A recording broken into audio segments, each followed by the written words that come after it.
Go ahead, Ivan. Okay, thanks, Cameron. Kara, if you go to the first slide. So the first thing we're going to talk about is traffic calming examples, and we'll define what traffic calming is. It's a use of interventions, and we'll talk more about what the interventions are. But the interventions reduce cut-through traffic, slow vehicle speeds, and improve pedestrian safety. Traffic calming consists of a physical design element. That's that intervention or traffic control, traffic calming measure. We place those on existing roads or intersections to reduce vehicle speeds and improve the safety. It's also important to know that traffic calming measures can be implemented in targeted intersections or targeted areas of a street within the neighborhood. So we look very closely at where we locate these traffic calming measures. I'm going to walk you through a series of different measures. As Colin said, we're looking for input and your thought on each one of these, and things you like, things you don't like. But it's also important to go back to what Colin mentioned, which is that there's funding available for green infrastructure control measures. Again, green infrastructure, like Colin said, is using natural features, natural elements, materials to capture water, clean the water. So when we clean it, we're removing particulates, and then we put it back into the storm sewer network.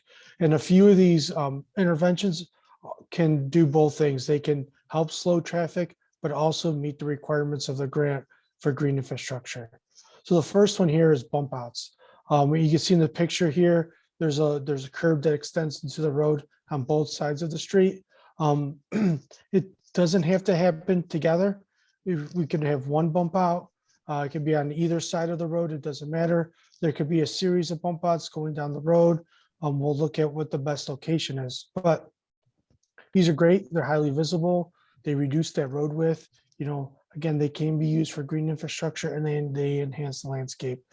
With the bump out, just keep in mind that we're going to lose a little bit of parking with the bump out, and that for a lot of these, we're going to have to have significant infrastructure improvements in the roadway. Very similar as a curb extension. This happens though at an intersection.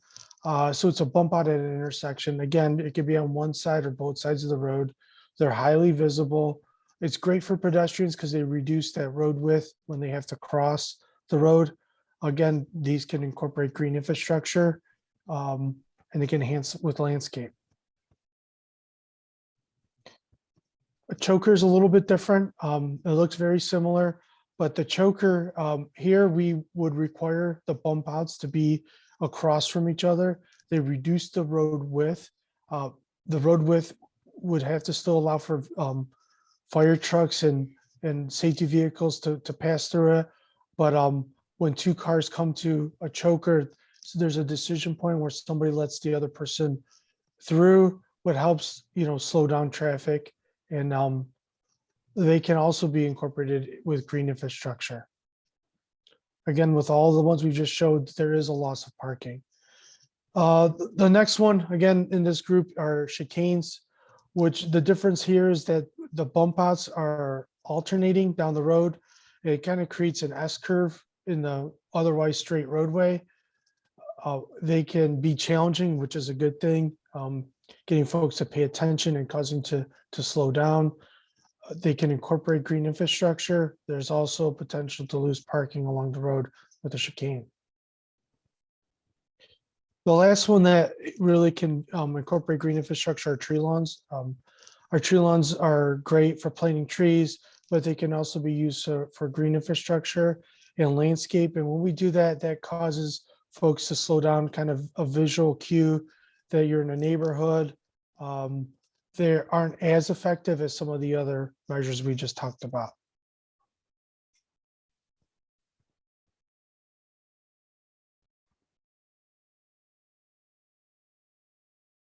So the next series of interventions have less opportunity or no opportunity for green infrastructure. All the interventions we just discussed can be incorporated with green infrastructure.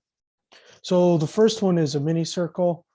This is placing a landscaped area in an intersection of a roadway. It could be a unique element. It could have landscaping. It doesn't impact parking, and it doesn't require stop signs, kind of makes a one-way circle through there. Again, this most likely couldn't incorporate green infrastructure because typically the intersection is a high point in the road. Speed tables, maybe you've seen some of these in the driving around town.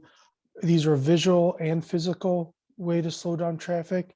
There's no impact to parking, which makes them great, but they can be noisy, and especially if we have large trucks, garbage trucks, service trucks that cross over them. And also they could get damaged with snow plowing. Really similar to those is a raised crosswalk. This just focuses on raising the crosswalk and creating the crosswalk serves as your speed table. It's great for pedestrian safety, designating that lane for crossing the road. Oh, but again, it can also be noisy and could be damaged with snow plowing. The decorative crosswalk is a step down where it's not a physical barrier, but more of a visual barrier. But it being, as a visual cue to slow cars down, get them to stop at the stop sign, but it doesn't have that noise factor that the other two interventions did. There's less maintenance, but also these aren't as effective as the speed bump or the crosswalk. Gateway and public art. This is a little bit of a unique element. People might not think of these as a way to calm traffic, but incorporating planters, some signage on existing poles, landscape, things like that, that just let people know that you've arrived in the neighborhood, you're at a special place, you're in a district. The goal here is to try to get people to visually understand that they're in a different part of the community and to try to get them to slow down. Again, might not be as effective as others, but it's a tool that we can use. The last one are bollards and traffic delineators. These can get incorporated in a lot of different ways, and they can become part of bump outs and chicanes or chokers. But there's a lot less infrastructure required for incorporating these interventions, which makes them really appealing. But snow plowing can still damage them. There's maintenance then to kind of come back and replace them. You still could lose parking depending on what intervention you choose. But these are an easy way to incorporate them into the community. And with that, the last thing after the interventions is I just want everyone to understand that with green infrastructure, we are somewhat limited by other factors for incorporating green infrastructure.